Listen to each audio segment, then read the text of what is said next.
Good afternoon, ladies and gentlemen. Last week I was in Lisbon delivering a speech at another conference, and at lunchtime I left my hotel walking towards a village to get lunch, and I passed a mural which is about the length of this room, divided into 6 parts, covered in the typical blue and white Portuguese tiles. And it depicted Magellan's voyage of discovery, starting with the first one with him sat on a rock thinking about his plan, the second one at the shipyard constructing his vessels for the voyage, the third one leaving Portugal, the fourth one crossing the ocean, the fifth one arriving at the New World, and then all the wealth that that voyage generated. Was navigation important 500 years ago? You bet your life it was. It represented power and influence, wealth and riches. Is navigation important today? I say it has become unimportant, and that lies at the root cause of so many navigational accidents. This photograph was taken 25 days ago in a busy waterway, and for the professionals here, you can maybe spot 2 or 3 glaring mistakes.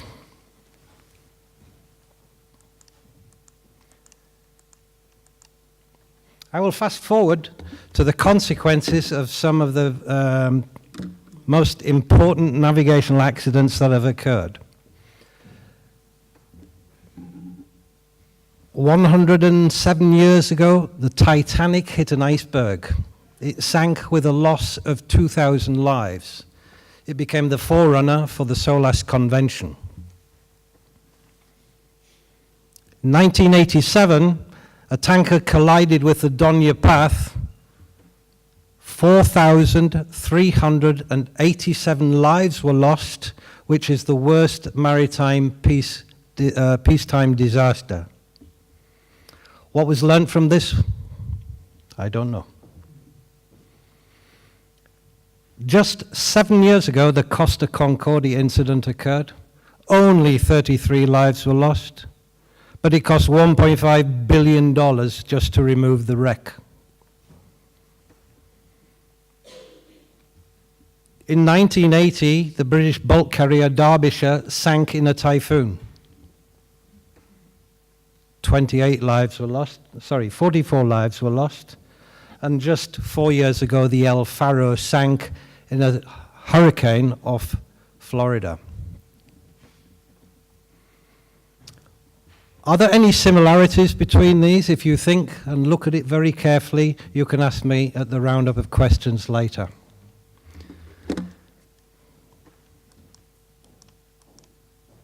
But to go back to the beginning, we base our safety on lagging indicators.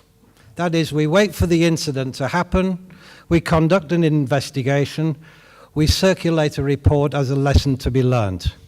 Unfortunately, that fails miserably. As I have measured going on board ships, these reports are not available for the very people who need to read them. A leading indicator measures how well our efforts to prevent reoccurrences of these things happening are performing. Unfortunately, we have no leading indicators for navigational safety.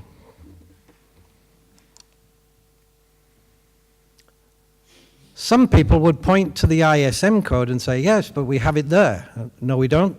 The ISM Code doesn't even mention the word navigation. How is that possible when it's meant to be a code for the safe operation of ships, where navigation is the single most important discipline that they use?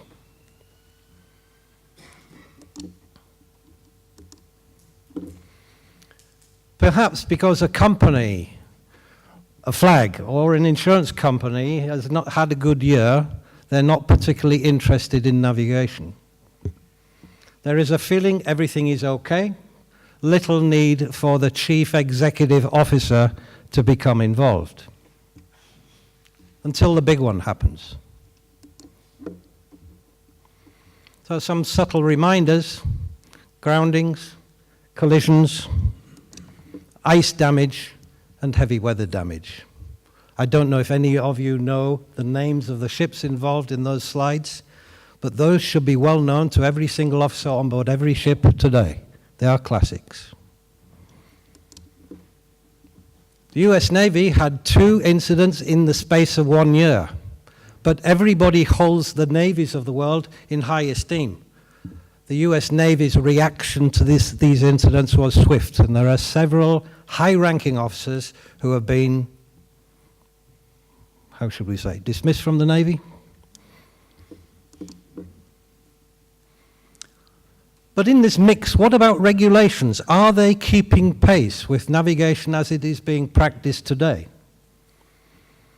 Is it changing with the technological advances that are being made? And is it changing with public perception? Would the public accept another Exxon Valdez today? Would it accept another Costa Concordia? Would the public not turn around and say, what are you doing about it? The recent issues with the Boeing 737 MAX is a classic example. The pilots had no instructions about how to override the automation in the aircraft with a loss of 2 aircraft and all lives on board. Ladies and gentlemen, similar things are existing on ships today.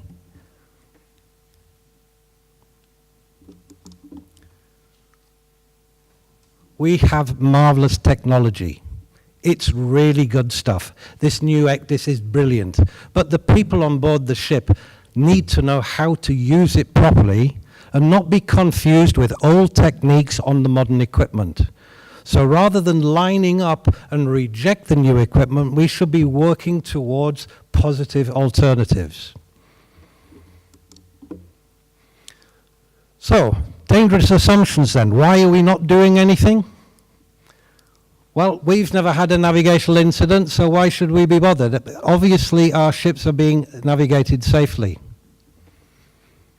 Our ship is new and is full of all the newest equipment, so we don't need to bother. That's going to keep us safe. We have done a full investigation and published our findings. Our crews have undergone the latest training possible. Our ships are fully in class. Of course, navigation is covered in shipboard operations. Our ships have received no defects during port state or flag state controls. We only have big ships and they aren't affected in bad weather. So, in brief, ladies and gentlemen, navigation is under the radar, and it's not receiving the attention it fully deserves. Is it about money alone?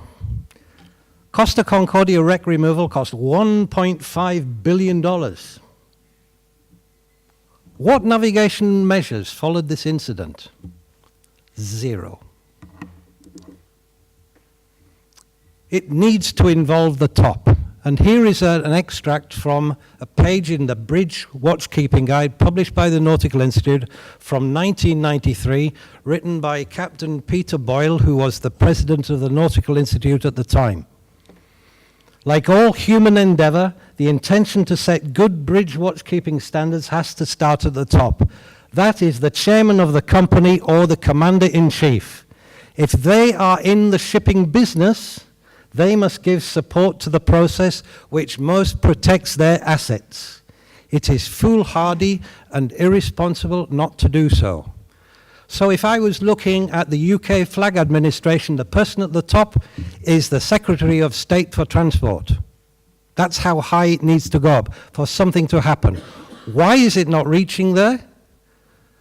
I believe because there is a block in the middle management, be it an administration, a shipping company, an insurance company. Somebody is not sending the message to the chairman and saying, sir, we need to take some action. Thank you.